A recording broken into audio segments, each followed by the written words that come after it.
لیکن فرق ہے، امیر المومنین فرماتے ہیں اصحاب نبی میں سے جس صحابی کے پاس کوئی بھی فضیلت ہے، میں علی اس صحابی کے ساتھ اس فضیلت میں شریک ہوں، لیکن یہ شراکت برابر کی شراکت نہیں، وہ فضل تو ہاں، بلکہ میں علی اس صحابی سے اس فضیلت میں افضل بھی ہوں۔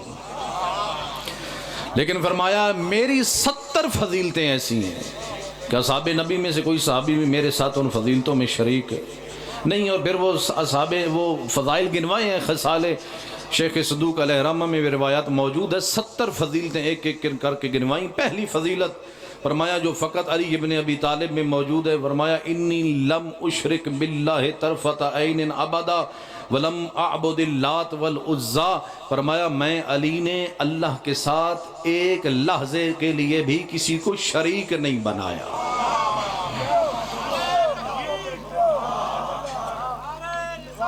یا رسول اللہ، یا اللہم صلی علی محمد۔ پہلی فضیلت کہ میں توحید پرست ہوں، میں نے اللہ کے ساتھ ایک لحظے کے لیے بھی، ایک پلک جھپکنے کے برابر بھی خدا کے ساتھ کسی کو شریک نہیں بنایا، میں نے لات اور عزیٰ کی عبادت نہیں کی۔ اب مجھے کہنے دیجئے کہ میدان صحابیت میں رضی اللہ ہر کوئی ہو سکتا ہے، لیکن کرم اللہ وجہہ کا لقب ملا ہے تو فقط علی ابن ابی طالب کو ملا ہے۔ یعنی کرم اللہ وجہہ کہ جس کی پیشانی کو اللہ نے شرف عطا فرمایا ہو، جس کی پیشانی کو پروردگار نے کرامت عطا فرمائی ہو، جو غیر اللہ کے سامنے کبھی جھکی ہی نہ ہو۔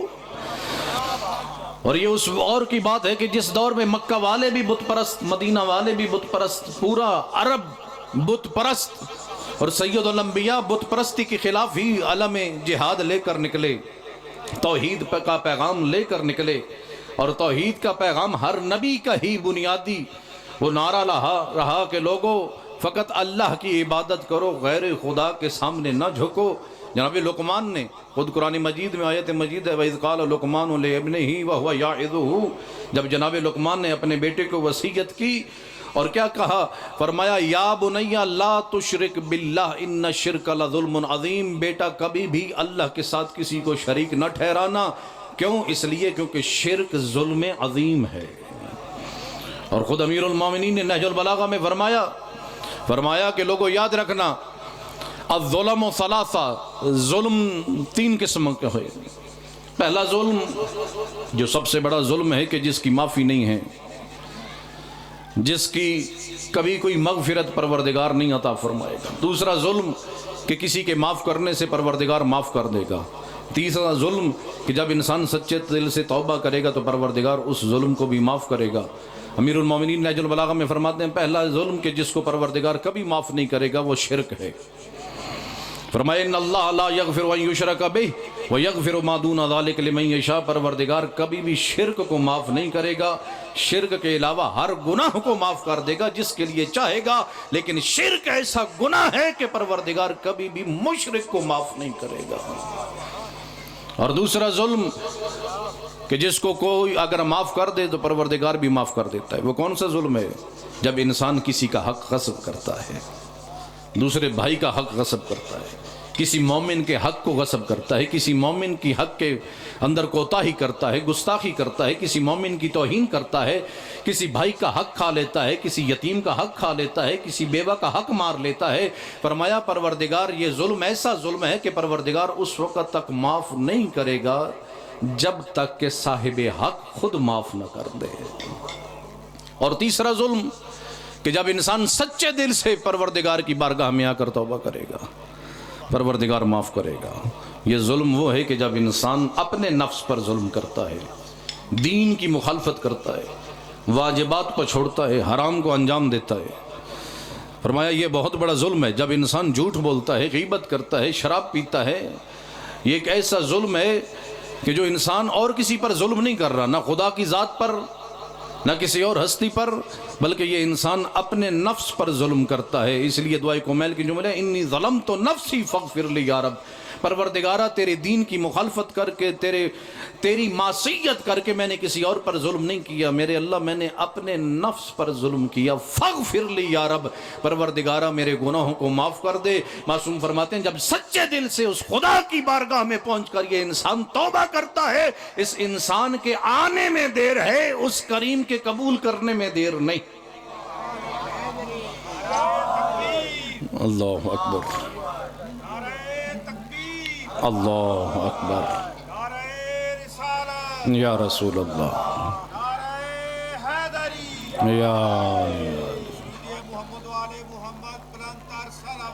اللہم صلی علی محمد و آل محمد۔ اس لیے سید الانبیاء فرماتے ہیں التائب من الذنب کمن لا ذنب لہ، فرمایا جو سچے دل سے توبہ کرتا ہے نا، پر اس کا وہ ایسے ہی ہے جیسے زندگی میں اس نے گناہ ہی نہ کیا ہو۔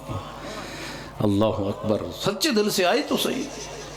اور توبہ کا مقام ہے یہ مجالس عزا، کہ جہاں کوئی اگر انسان حر بن کے آئے نا تو پھر کریم حسین ہے کہ جو انسان کی توبہ کو قبول کرنے کے لیے وسیلہ بن جاتا ہے۔ اس لیے فرمایا کہ میرے سامنے نوجوان موجود ہیں، خود امام صادق فرماتے ہیں کہ ما من شیء احب الی اللہ من شاب تائب، فرمایا پروردگار عالم کو کائنات میں سب سے زیادہ پسندیدہ چیز ایک نوجوان کی توبہ ہے، جو سچے دل سے توبہ کرے، فرمایا پروردگار اس کے گناہوں کو معاف کر دیتا ہے۔ اس لیے فرمایا کہ پورا عرب، پورا حجاز بت پرست تھا، مکہ والے بت پرست، مدینہ والے بت پرست، حجاز والے بت پرست، ہر کوئی یا کوئی بت پرست نظر آتا، یا کوئی بت تراش نظر آتا، یا کوئی بت فروش نظر آتا۔ اس پورے بت پرستی کے ماحول میں اگر کوئی بت شکن بن کے نکلا ہے تو وہ علی ابن ابی طالب ہے۔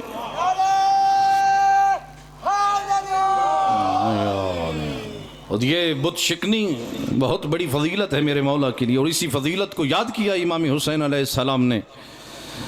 کہاں یاد کیا؟ کربلا کے مقام پر یاد کیا کہ جب دشمن کے مقابلے میں آیا نا جناب سید الشہداء، تو اس وقت کہا تھا کہ لوگوں یاد رکھنا، کہا کہ من لہو جد کا جدی فی الورا او کا شیخی انا ابن القمرین فاطمۃ الزہرا امی و ابی قاسم الکفر ببدر و حنین عبد اللہ غلاما یافعا یعبدون الوثنین القریش یعبدون الوثنین یعبدون اللات والعزى علی صلی الی قبلتین۔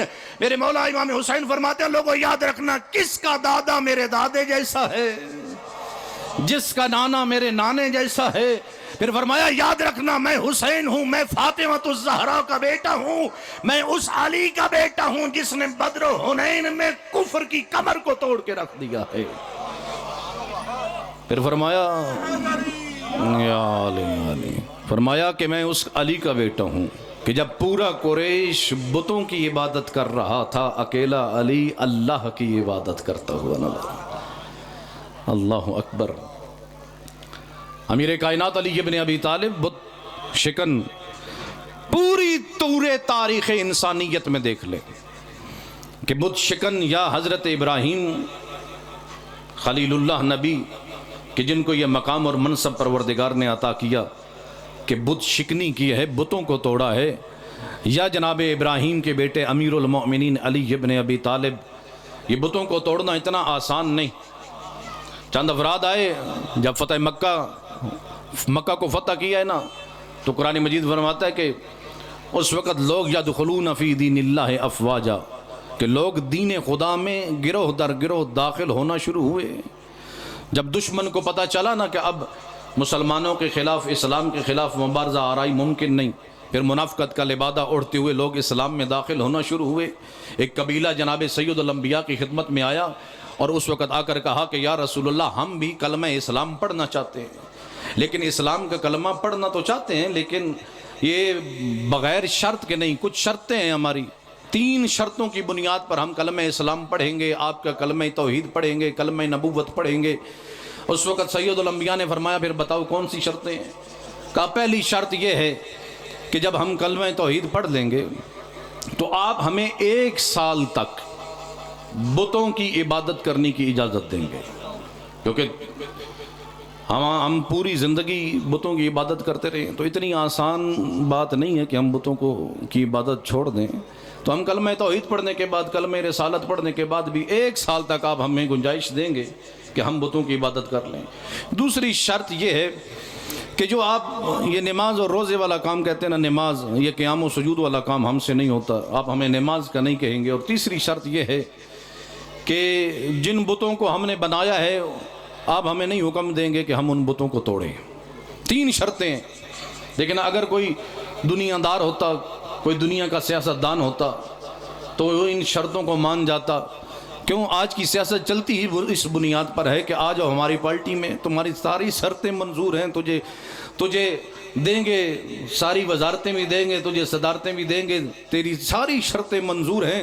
لیکن کوئی دنیا دار رہبر اور سیاستدان ہوتا تو مان جاتا۔ لیکن کیا ہے، یہ تو اللہ کا نبی تھا، سید الانبیاء تھے، فرمایا کوئی بھی تیری شرط قبول نہیں جہاں تک پہلی شرط کا تعلق ہے، اس بات پر کمپرومائز نہیں ہو سکتا۔ کیوں؟ اس لیے میں نے تجھے توحید کا کلمہ پہنچا دیا، تجھے رسالت کا پیغام پہنچا دیا، اب تیرے اختیار میں ہے کہ تو توحید کا کلمہ پڑھے یا نہ پڑھے۔ لیکن اگر تو نے توحید کا کلمہ پڑھ لیا، پھر ایک لحظے کے لیے بھی بتوں کے سامنے جھکنے کی اجازت میں نہیں دے سکتا،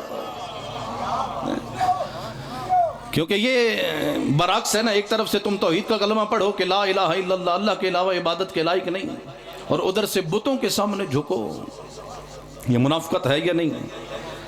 اور یہ چیز ہمارے درمیان میں بھی ہے یا نہیں ہے کہ ہم ادھر سے پڑھتے ہیں لا الہ الا اللہ، اللہ کے علاوہ عبادت کے لائق نہیں، اور پھر ادھر سے اس کے مقابلے میں کتنے ہی بت بنائی ہوئے جن کی عبادت ہم کرتے ہیں، اپنی خواہشات کی مانتے ہیں، اپنے رسم و رواج کی مانتے ہیں، لوگوں کی خوشیوں کو دیکھتے ہیں۔ یہ نہیں دیکھتے میرا رب راضی ہے یا نہیں، دیکھتے ہیں لوگ خوش ہوتے ہیں یا نہیں، اپنی مانتے ہیں۔ اس لیے قرآن مجید نے کہا کئی ایسے مشرک ہیں جو خدا کے مقابلے میں اپنی خواہشات کی عبادت کرتے ہیں۔ ایک طرف اللہ کا دین، دوسری طرف میری پسند یہ ہے، ایک طرف خدا کا دین، دوسری طرف مجھے مالی فائدہ یہاں ہونے والا ہے۔ پھر نہیں دیکھنا کہ حلال کر رہا ہوں یا حرام کر رہا ہوں، حلال طریقے سے کما رہا ہوں یا حرام طریقے سے کما رہا ہوں۔ اس لیے یاد رکھ لیں، خود پروردگار عالم نے حدیث قدسی میں فرمایا، اے انسان 2 ہی پسندیں ہیں، ایک تیری پسند ہے، ایک میری پسند ہے۔ اگر تو ویسا ہو گیا جیسے میری پسند ہے، پھر میں ویسے کر دوں گا جیسے تو پسند کرے گا۔ اس لیے فرمایا لیکن اگر تو ویسا نہ بنا جیسے میری پسند ہے، پھر میں تجھے تیری پسند میں تھکا دوں گا، تو اپنی پسند تک نہیں پہنچ پائے گا۔ اس لیے فرمایا کہ کئی ایسے مشرک ہیں جو خدا کے مقابلے میں اپنی خواہشات کی مانتے ہیں، اپنی مرضی کی مانتے ہیں، یعنی خدا کے مقابلے میں اپنی ہی عبادت کرتے ہیں۔ تو یہ حقیقت میں سید الانبیاء کو یہ چیز پسند نہیں، اجازت نہیں دی، کہا یہ منافقت ہے کہ عمل سے کچھ اور ہو، کردار میں کچھ اور ہو، دعوے میں لا الہ الا اللہ کہ اللہ کے علاوہ عبادت کسی کے نہیں کرنی، لیکن کردار میں خدا کے مقابلے میں کئی اور بت بنائی ہوئے ہوں تو ان کی عبادت کی جائے۔ فرمایا اس کی اجازت نہیں دے سکتا۔ پھر فرمایا جہاں تک دوسری شرط کا تعلق ہے، تم کہتے ہو کہ میں تجھے نماز کا حکم نہ دوں، فرمایا لا خیر فی دین لیس فیہ صلاۃ، فرمایا سید الانبیاء فرماتے ہیں میرے نزدیک اس دین میں کوئی خیر ہی نہیں جس دین میں نماز نہ ہو۔ فرمایا کہ نماز لکل شیء وجہ ووجہ دینکم الصلاۃ، ہر شے کا ایک چہرہ ہے اور تیرے دین کے چہرے کا نام نماز ہے۔ یا علیہ فرمایا جناب کبیر علیہ السلام نے آگے بات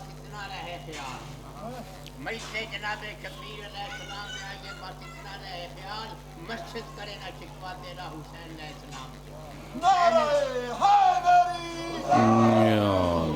علیہ السلام کو نماز سے کچھ اتنا پیار ہے، اذان شروع ہوتی ہے اللہ اکبر کے نام۔ ماشاءاللہ بلندر صلوات پڑھیے گا۔ صلی اللہ محمد۔ فرمایا صلاۃ معراج المومن، مومن کی معراج کا نام نماز ہے۔ اس شرط پر بھی کمپرومائز نہیں ہو سکتا۔ کہا جہاں تک تیسری شرط ہے کہ بتوں کو نہیں توڑیں گے، سید الانبیاء نے بڑا خوبصورت جملہ فرمایا، فرمایا اس بات پر کمپرومائز کر سکتا ہوں۔ کیوں؟ کہا اس لیے مجھے پتا ہے کہ جس نے اپنے ہاتھوں سے بت بنائے ہوں، جو بتوں کی عبادت کرتا رہا ہو، وہ جو بت پرست رہا ہو، وہ کبھی بت شکن نہیں بن سکتا۔ فرمایا کہ اس بات پر کمپرومائز کر سکتا ہوں، کیوں؟ اس لیے کیونکہ میرے پاس ایک شخصیت ہے کہ جو بتوں کو توڑنے کی طاقت رکھتی ہے، جس کا نام علی ابن ابی طالب ہے۔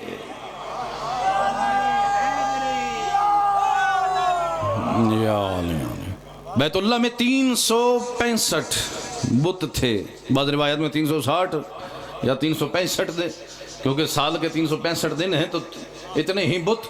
تو ان کا عقیدہ یہ تھا کہ روزانہ ایک نئے بت کی عبادت کی جائے، ایک نئے خدا کی عبادت کی جائے، اور اس کے بعد حبل، منات، عزا اور لات، یہ 4 بت تھے، لات، منات، عزا اور حبل، یہ 360 بتوں کے علاوہ تھے۔ لات جو تھا وہ سفید رنگ کا بت جو حجاز والوں کا بت تھا، منات مدینہ والوں کا بت تھا کہ جو سیاہ رنگ کا تھا، اور عزا اور حبل یہ 2 بت تھے جو مکہ والوں کے لیے بت تھے۔ مکہ والے ان کی عبادت کرتے تھے، ہر علاقے کا اپنا خدا تھا، ہر علاقے کا اپنا معبود تھا، اور یہ 2 بت بیت اللہ میں تھے، عزا اور حبل، کہ جن کو بیت اللہ میں چھت کے ساتھ نصب کیا گیا تھا۔ اور جناب حضرت ابراہیم خلیل اللہ بھی بت شکن، امیر المومنین علی ابن ابی طالب بھی بت شکن۔ اور جب آتا نا خود ابو سفیان میدان احد میں، جب کفر اور اسلام کی جنگ ہوئی ہے، تو اس وقت لات کو خود اونٹ پر باندھ کر، رسیوں کے ساتھ باندھ کر، ان کا عقیدہ یہ تھا، ان کا اپنی فکر اور نظریہ یہ تھا کہ ہم اپنے خداؤں کو اپنی جنگوں میں ساتھ لے جاتے ہیں، اور یہ خدا ہماری جنگوں میں ہمارے ساتھ مدد کرتے ہیں، ہمارے ساتھ تعاون کرتے ہیں، اور ہمیں جنگ میں ہمارے ساتھ جب مدد کرتے ہیں دشمن کے مقابلے میں، تو یہ رسیوں کے ساتھ باندھ کے ابو سفیان نے خود لات کو لے کے آیا، عزا کو لے کے آیا باندھ کے، حبل کو بھی لے کے آئے بدر کے میدان میں، احد کے میدان میں۔ اس لیے جناب ذیشان حیدر جوادی، علامہ ذیشان حیدر جوادی بڑا خوبصورت جملہ کہتے ہیں، کہا کفر کے خداؤں کے اندر 3 ہی تو نقص تھے کہ اگر کوئی بنانے والا ہو تو یہ بنے، کوئی بٹھانے والا ہو تو یہ بیٹھے، کوئی ماننے والا ہو تو ان کی خدائی چلے، لیکن یہ تو تھے کفر کے خدا۔ ہمارا رب اتنا عظیم رب ہے کہ جو کسی کا محتاج نہیں، کسی ماننے والے کا محتاج نہیں، کسی بنانے والے کا محتاج نہیں، کوئی مانے پھر بھی رب، کوئی نہ مانے پھر بھی رب۔ یا علی یا علی، بلندتر صلوات پڑھیے گا جی، اللہم صلی علی محمد، باری دیگر بلندتر صلوات، اللہم صلی علی محمد۔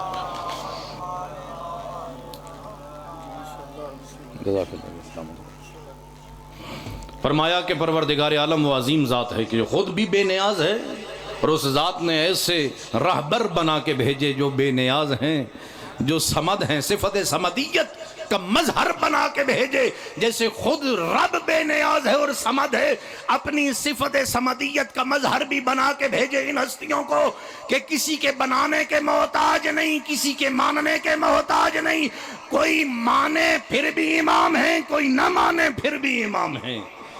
اس لیے کہ جب خود امیر المومنین علی ابن ابی طالب ممبر خلافت پر آئے نا، سید الانبیاء کے منصب پر بیٹھے آ کر، تو اس وقت ساسا بن سوہان نے ایک جملہ کہا تھا، کہا یا علی ما زانت کل خلافہ بل زینت الخلافہ، فرمایا اے علی آپ کی وجہ سے اللہ نے خلافت کو زینت کو بخشا ہے۔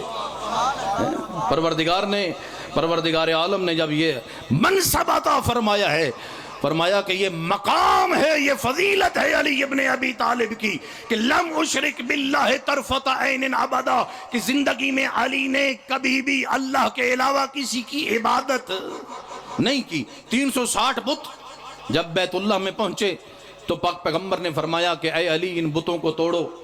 جب امیر المومنین نے بتوں کو توڑنا شروع کیا، جب بت ٹوٹتے ہوئے نظر آئے تو ایک بت تھا جو حبل تھا، جو بیت اللہ کی چھت کے ساتھ نصب تھا، بلندی کے مقام پر تھا۔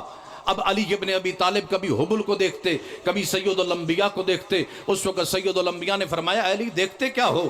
کہا کہ یا رسول اللہ حبل بلند ہے، میرا ہاتھ پہنچتا نہیں ہے۔ پھر فرمایا کہ اے علی پھر دیکھتے کیا ہو؟ آؤ میرے کاندھوں پر سوار ہو جاؤ۔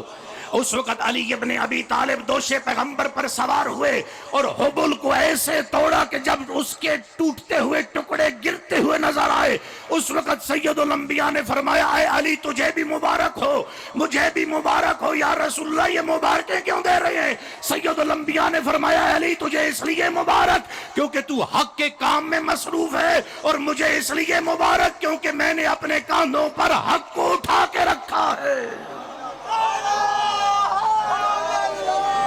یا علی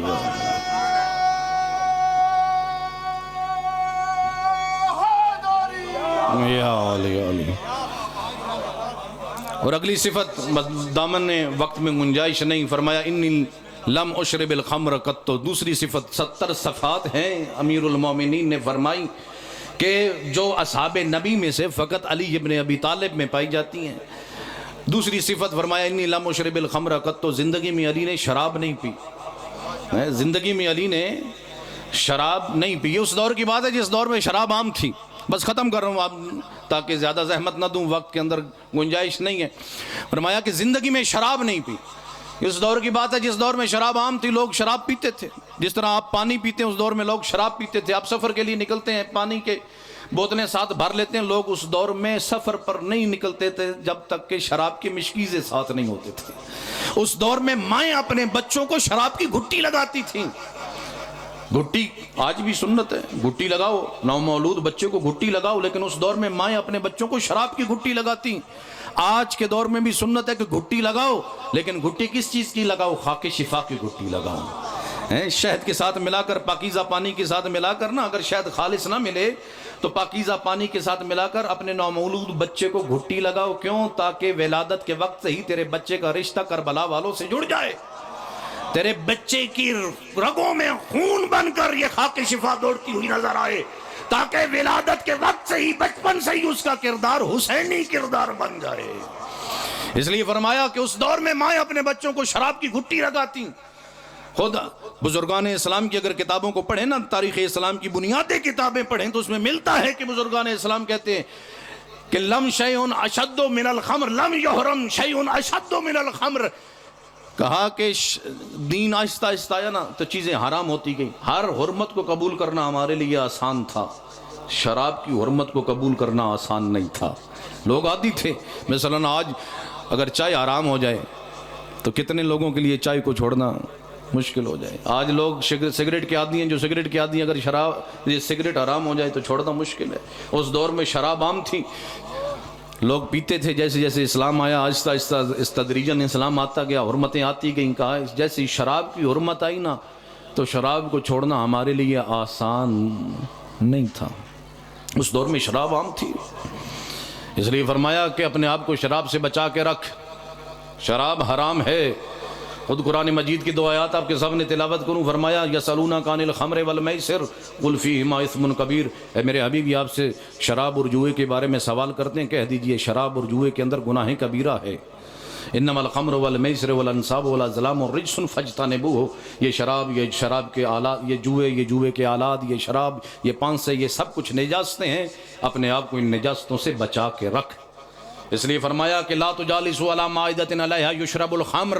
سید الانبیاء فرماتے ہیں کہ اگر کبھی بھی تجھے کسی ایسی دعوت میں بلایا جائے جہاں تجھے پتہ ہو کہ دسترخوان پر شراب پڑی ہوگی، فرمایا اس دعوت میں جانا حرام ہے، اس ولیمے میں شرکت کرنا حرام ہے، اس ولیمے میں جانا حرام ہے، اس دسترخوان پر پینے کی بات کی ہے، اس دسترخوان پر بیٹھنا حرام ہے جس دسترخوان پر شراب پڑی ہو۔ پھر فرمایا ایک جملہ ایک اور آپ کے سامنے عرض کرتا چلوں۔ سید الانبیاء فرماتے ہیں لا تجالسوا مع الشاربین۔ میرے سامنے نوجوان طبقہ ہے، سید الانبیاء نے فرمایا کہ کبھی شرابی کے ساتھ مت اٹھا بیٹھا کر۔ لا تعودوا مرضاتهم، اگر شرابی مریض ہو جائے اس کی عیادت کے لیے مت جا۔ حالانکہ مومن کے لیے حکم یہ ہے کہ اگر کوئی مومن مریض ہو جائے اس کی عیادت کے لیے جاؤ۔ اگر کوئی مومن اس دنیا سے رخصت ہو جائے تو اس کا تشییع جنازہ کر۔ امام رضا فرماتے ہیں اگر کوئی مومن دوسرے مومن کا تشییع جنازہ کرتا ہے نا، پروردگار اس تشییع جنازہ کرنے والے کے گناہ ایسے معاف کر دیتا ہے جیسے شکم مادر سے آج دنیا میں آیا ہو۔ لیکن اگر کوئی شرابی مر جائے، فرمایا لا تجالسوا مع الشاربین، کسی شرابی کے ساتھ مت اٹھا بیٹھا کر۔ ولا تعودوا مرضاتهم،